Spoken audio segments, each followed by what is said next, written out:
Kali ni penginapan kami dekat Penang ialah Mercure Hotel.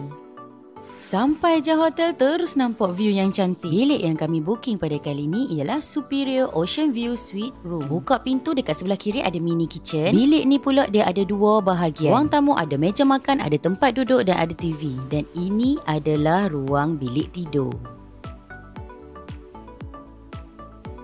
Bilik ni ada katil king, ada tempat simpan barang yang besar dan ini adalah bathroom. Kakak dengan daddy pula dah tak sabar dah nak turun main pantai. Yang ni welcome drink dari hotel. Waktu pun masih awal lagi. Kakak tengok TV dekat bahagian living area. Kami tengok dari bahagian bilik. Bila dah petang, kita pun turunlah bawa kakak Naura pergi main pantai. Semangat daddy dengan kakak Naura siap pakai kasut pantai. Pantai kat sini tak serabut langsung dengan manusia yang ramai. Macam pantai private untuk orang yang terdekat je. Dekat Mercure Hotel punya pantai, dia lagi bersih daripada tempat lain tau.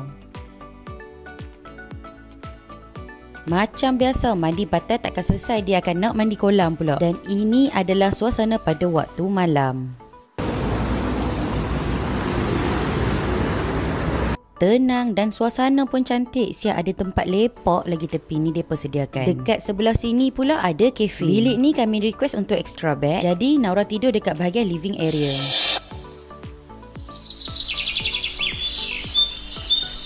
Awal pagi lagi kakak Naura dah bangun. Breakfast kali ni mami belikan kakak Naura kek. Tanjung Point Residence dengan Mercure Hotel di bawah company yang sama. Jadi kalau hampa stay dekat Tanjung Residence, hampa akan makan dekat Mercure Hotel. Tengok tu bangunan sebelah-sebelah je. Oh akak. Akak tak nak balik. Cuti-cuti dah tamat, jadi jom kita balik. Kalau nak stay dekat bilik yang best macam kami, boleh pergi dekat website sini.